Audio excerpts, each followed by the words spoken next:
Hello guys, I hope you're doing well and welcome to my channel. If you're new here, also welcome. Today I'm going to be making loaded fries. So first thing I'm going to do, I'm going to put the fries in the air fryer. I appreciate I'm not doing this from scratch. I never said I was, so that's my disclaimer, guys.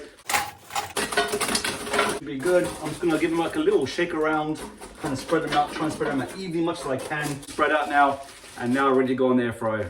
Oh, it's in the air fryer now, but it's ready to cook. On 180. And let's put the time, I'm gonna give it about, let's say 15 minutes for the minute. All right, and here we go, bismillah. Now the fries on the way to being cooked. I'm gonna use my brain a little bit here. Here's something I made earlier. It's a bit of like a zesty, it's from Popeyes. This is a copycat spicy mayo. I don't have any squirty bowls, if that makes any sense, or any kind of like condiment like squirters. So I've seen people do this with cake mixtures. I want to see if I can do the same thing.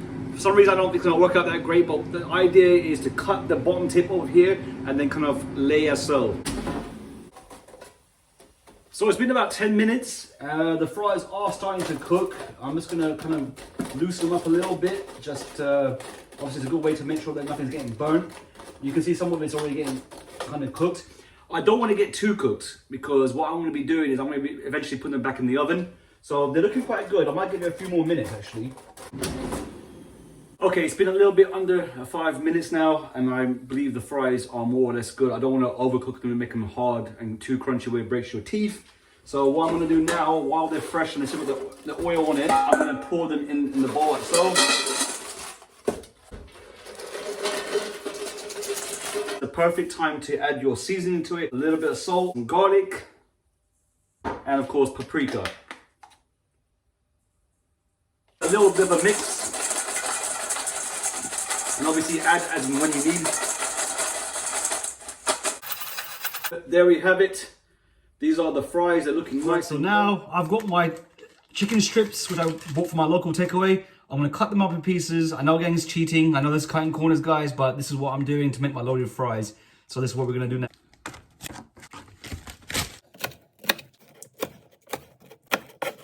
Nice and fresh. You can hear the crunch, man, when you cut into it. This is going to make for a good, definitely going to make for a good loaded fries. I'm now going to put the fries here in this little cardboard tray and spread like so. There's an amount of the chicken pieces. That is looking good, guys. I'm not going to lie to you, that does look good. And there we have it for the minute. The one I made earlier, I'm going to cut some turkey rashers here to add to the loaded fries.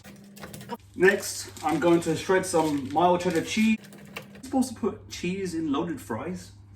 I guess you can put anything, right? Alright, so it's been in the oven for a few minutes. Sprinkle it with a bit of cheese. I'm going to put it back in the oven to try and melt. Okay, cheese has kind of melted. With a little bit of the turkey rashers. Here's what I made earlier. Then, of course, I'm a huge gherkin pickle fan, so I'm going to go ahead and sprinkle some of this on here as well. Now, last but least, here's what I made earlier. Popeyes spicy mayo. Gherkin, not great, but okay. All right, it is what it is. It is what it is. Not to love about this loaded fries box right now, guys. Wow, it's amazing. The crunch, the chicken, the turkey rashers, the fries with that nice zesty spicy mayo. Oh, unbelievable.